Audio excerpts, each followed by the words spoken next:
ओम भूर्भुवस्सुः तत्सवितुर्वरेण्यं भर्गो देवस्य धीमहि धियो यो नः प्रचोदयात्।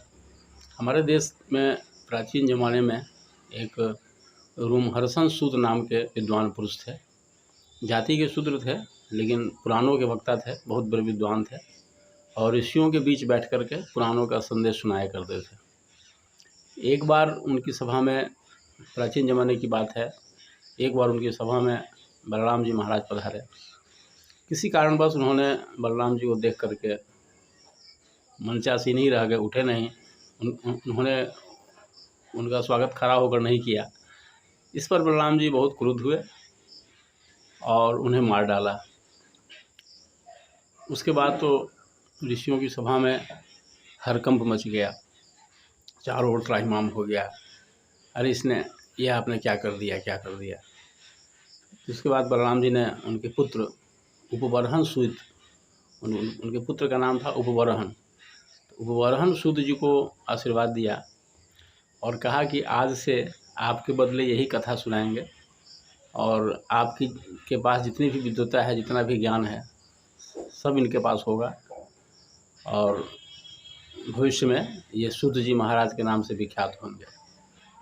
उन्होंने पूरा आशीर्वाद दिया और उसके बाद रोमहर्षण सूत जी के पुत्र उपवरहन सूत जी ने कथा कहना प्रारंभ किया और तब से लेकर आज तक पुराणों में सूत सौनकादिक संवाद के रूप में जितने भी पुराणों में उनका वर्णन आया है, सारे पुराणों के कथाओं के आधार वे रहे हैं, तो उपवरहन सूत जी ही रहे हैं। हम लोग जो अभी कथा कहते हैं, सुनते हैं, उनमें जिस सूत जी महाराज का नाम आया है वे रोमहर्षण नहीं, उपवरहन सूत जी हैं। सारी दुनिया उनको सूत जी महाराज के नाम से जानते हैं।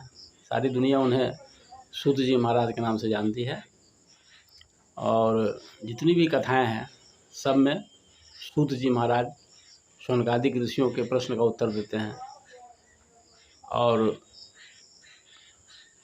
पुराणों में जो कथाओं का आधार है वह सूत शौनकादिक संवाद ही है।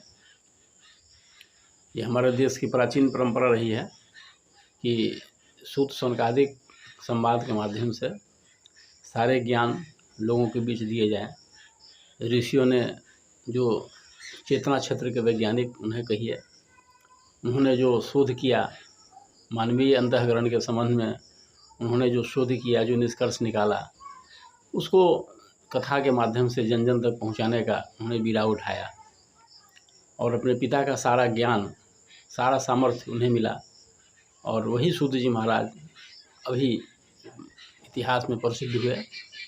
तो ये बड़े प्राचीन ज़माने से लेकर आज तक ये हमारे यहाँ की एक परंपरा रही है ज्ञान देने की। सूत जी से प्रश्न पूछा गया 88,000 शौनकादिक ऋषियों के द्वारा और उन्होंने जीवन संबंधी सभी प्रश्नों के उत्तर दिए कथा के माध्यम से। ये हमारे राष्ट्र की, हमारे संस्कृति की बहुत बड़ी धरोहर है।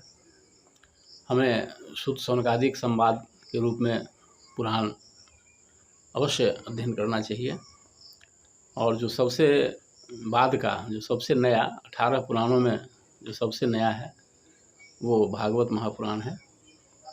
भागवत महापुराण में और कुछ नहीं, जीवन जीने की कला है।